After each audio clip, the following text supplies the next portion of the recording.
नमस्कार सभी को, आप सबका स्वागत है अपने यूट्यूब चैनल में। और आज हम डिस्कस करने जा रहे हैं एक बहुत बड़ी खुशखबरी के साथ, यानी कि वो आज की हमारी खुशी की बात यह है कि रीट पात्रता 2025 नोटिफिकेशन है वो आखिरकार जारी हो चुका है। आज हम इस मालूम की सेशन में डिस्कस करेंगे कि इसके फॉर्म कब से भरे जाएंगे, एग्जाम डेट क्या रहेगी, सिलेबस क्या है और एग्जाम पैटर्न क्या रहेगा, क्या नेगेटिव मार्किंग है या नहीं, या फिर भाषा का चयन है उसे हम भाषा का चयन भी फॉर्म भरते समय हम भाषा का चयन कैसे करें, इन सब बातों के साथ करेंगे हम आज के सेशन की शुरुआत। चलो हम करते हैं आज का हमारा सेशन, यानी कि रीट पात्रता 2025 नोटिफिकेशन है वो जारी हो चुका है। सबसे पहले हम देख लेते हैं कि फॉर्म डेट क्या आई है। फॉर्म डेट आई है 16 दिसंबर से लेकर 15 जनवरी, यानी कि एक महीने क्या चलेंगे आपके फॉर्म चलेंगे।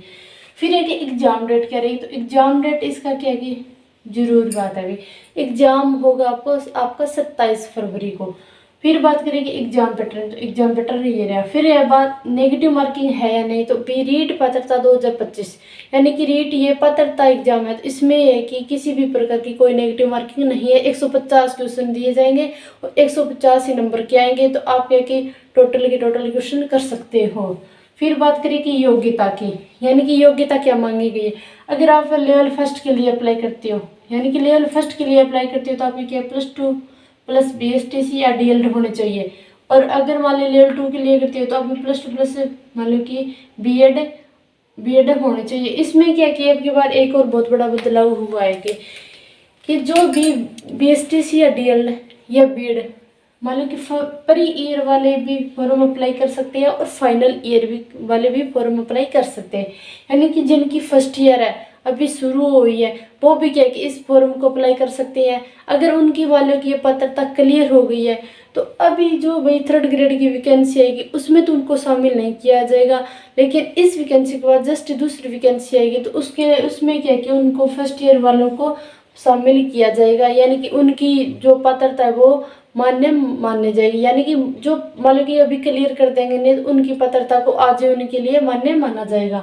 फिर बात करें कि फाइनल ईयर वालों को क्या कि एग्जाम अगर ये पात्रता क्लियर कर देते हैं तो ये क्या है कि मेन के लिए आप अप्लाई कर सकते हो।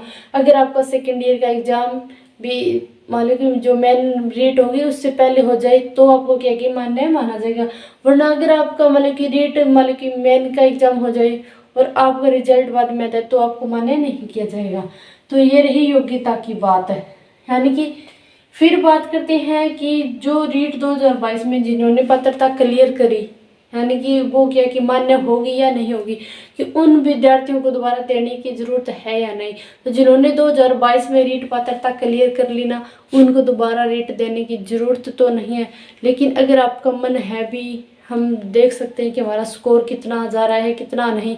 अभी से क्या है कि आप रीट मेन की तैयारी करो, लेकिन रीट परी का भी फॉर्म अप्लाई जरूर करना, कि उससे क्या कि अपने थोड़ा अनुभव हो जाएगा कि किस प्रकार का क्वेश्चन मान लो थोड़ा सा सिलेबस आउट भी रीट मैन और रीट मान लो कि परी में थोड़ा सा डिफरेंस है, लेकिन फिर भी क्या कि कुछ ऐसे सब्जेक्ट है जो सेम के सेम मान लो रीट परी में भी है और रीट मैन में भी है, दोनों की क्या कि मतलब सिलेबस है वो मैच करता है। तो इसलिए क्या कि आपके अनुभव के तौर पर क्या कि आप फॉर्म अप्लाई कर सकते हो।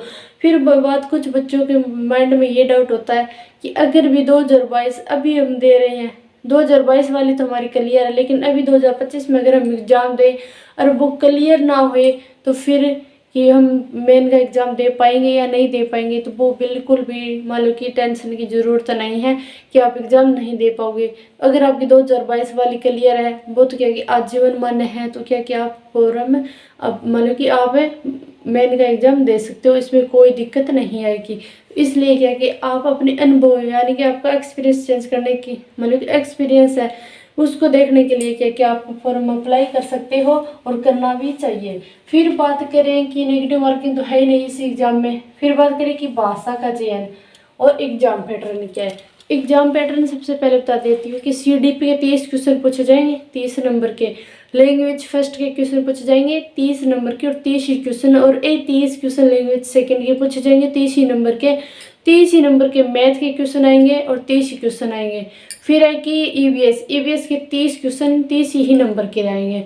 फिर सबसे बेस्ट बात यह है कि लैंग्वेज यानी कि भाषा का सिलेक्ट कैसे करें, यानी कि लैंग्वेज फर्स्ट में कौन सी भाषा लें और लैंग्वेज सेकंड में कौन सी भाषा लें। तो सबसे ज़्यादा तो क्या है कि लैंग्वेज फर्स्ट में, सबसे ज़्यादा लैंग्वेज फर्स्ट में जो भी कोई भी स्टूडेंट हो वो भाषा का चूज करता है तो वो करता है हिंदी। सबसे लैंग्वेज फर्स्ट में कौन सी भाषा ज़्यादातर बच्चे लेते हैं तो वो लेते हैं हिंदी। और लैंग्वेज सेकंड के अंतर्गत क्या है कि इंग्लिश और संस्कृत, उर्दू, पंजाबी, सिंधी, गुजराती, अन्य भी भाषाएं हैं। 20 भाषाएं होती है, उनमें से क्या कि आपकी जो भी भाषा है वो आप ले सकते हो। लेकिन कुछ बच्चों के डाउट होता है कि अगर लैंग्वेज फर्स्ट में हम हिंदी लेते हैं, लेकिन जब रीट मेन का एग्जाम होगा तो वहाँ पे क्या कि हिंदी और इंग्लिश के अलग से क्वेश्चन दिए जाएंगे लेवल फर्स्ट के लिए, और संस्कृत का वहाँ पे कोई ऑप्शन नहीं है कि आप संस्कृत ले सकते हो। तो कुछ बच्चे ये सोचते हैं कि रीट प्री का भी एग्जाम दे रहे हैं तो मतलब कि इंग्लिश ले लें, और जो क्योंकि वो क्या है कि इंग्लिश से हमारे रीट मेन में कम आएगी। लेकिन कुछ बच्चे तो मतलब कि इंग्लिश आती नहीं है लेकिन थोड़े से लालच के तौर पर क्या कि ले लेते हैं। तो इसलिए कि ऐसा आपको नहीं करना है अगर आपको इंग्लिश अच्छे ढंग से नहीं आ रही है तो, क्योंकि आप पात्रता से भी क्या वंचित रह जाओगे। आपको कितने नंबर लाने हैं, जनरल और अदर स्टेट वालों को तो क्या कि 90 नंबर लाने, और ओबीसी SC ST इनको क्या कि 82.5 नंबर आपका लाना जरूरी है। तो घटे आप पात्रता वंचित ना रह जाओ। तो इसलिए कि अगर आपको इंग्लिश बहुत ज़्यादा आ रही है तो ही क्या है आप लैंग्वेज सेकंड में या लैंग्वेज फर्स्ट में इंग्लिश का चूज करें, वरना क्या आप हिंदी और संस्कृत या अन्य भाषाएं ले सकते हो। बात रही एग्जाम पैटर्न की, बता दिया। फिर बात करें कि जनरल और अदर स्टेट वालों को 90 नंबर लाने 60%, और ओबीसी SC ST वालों को 82.5 यानी कि 55% लेना अनिवार्य है। तो कैसे लगी आज की इन्फॉर्मेशन? अगर अच्छी लगी तो वीडियो ने ज़्यादा से ज़्यादा शेयर करना, और अगर आप चैनल पर नए हो तो चैनल को जरूर सब्सक्राइब करना। हमारे क्या कि इसी चैनल पर आपको प्रीवियस ईयर क्वेश्चंस बिल्कुल फ्री प्रोवाइड करवा जा रहे हैं। आपको हिंदी सेक्शन वीडियो के हैंड रिटन नोट्स, और जो कि मान ली की थ्योरी व्याकरण, हिंदी व्याकरण के भी नोट्स, और मान ली की जो शिक्षा मनोविज्ञान है उसके क्या कि मोस्ट इम्पोर्टेंट टॉपिक्स है जिनसे क्या कि हर बार क्वेश्चन पूछे जाते हैं, वे मतलब कि उनके भी क्या कि हैंड रिटन नोट्स आपको मैं अवेलेबल करवा दूँगी। मेरा टेलीग्राम चैनल होगा मोनिका मैम जी के अकेडमी से, वहाँ से क्या कि आप फ्री ऑफ कॉस्ट शिक्षा मनोविज्ञान के मोस्ट इंपॉर्टेंट टॉपिक्स के नोट्स और हिंदी व्याकरण के और हिंदी शिक्षण विधियों के नोट्स आपको प्रोवाइड करा देंगे। फिर बात करते हैं कि हमें तो क्या कि 90 नंबर और यानी कि 82.5 नंबर लानी है, तो 150 नंबर का आपका टोटल मतलब पेपर होगा। तो उसमें से क्या है कि 75 क्वेश्चन क्या है 75 क्वेश्चन की तो आएगी थ्योरी, और 75 ही क्वेश्चन की क्या आएगी शिक्षण विधियाँ यानी कि टीचिंग मेथड्स आएगा 75 नंबर का। तो इसलिए क्या है कि सबसे ज़्यादा अगर आपको रीट पात्रता क्लियर करना है तो आप क्या कि शिक्षण विधियों पर यानी कि टीचिंग मेथड पार्ट है उस पर क्या कि थोड़ा ज़्यादा फोकस करें।